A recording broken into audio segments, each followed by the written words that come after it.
అక్బర్ తన పుట్టినరోజు సందర్భంగా పరివారం అందరికీ విందు ఏర్పాటు చేశాడు. పుట్టినరోజు వేడుకలు ముగిసే సమయానికి అక్బర్ చక్రవర్తి ఉంగరం కనిపించలేదు.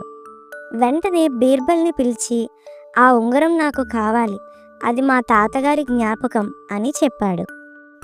బీర్బల్ కాసేపు ఆలోచించి, "ప్రభు, నేను ఆ దొంగని చూశాను. అతనికి చెవులు లేవు, తలలో కొన్ని బియ్యపు గింజలు కూడా ఉన్నాయి" అని చెప్పాడు. ఆ మాట విని ఒక వ్యక్తి వెంటనే తన తలపై చేయి పెట్టి చూసుకున్నాడు. బీర్బల్ వెంటనే ఆ వ్యక్తిని గమనించి దొంగను పట్టించి ఆ ఉంగరాన్ని అక్బర్కి ఇచ్చాడు.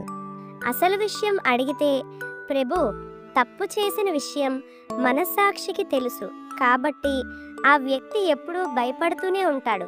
నేను దొంగని చూడకపోయినా చూసినట్టు కొన్ని గుర్తులు చెప్పాను. అది నిజమేననుకుని దొంగ కంగారు పడి దొరికిపోయాడు" అన్నాడు.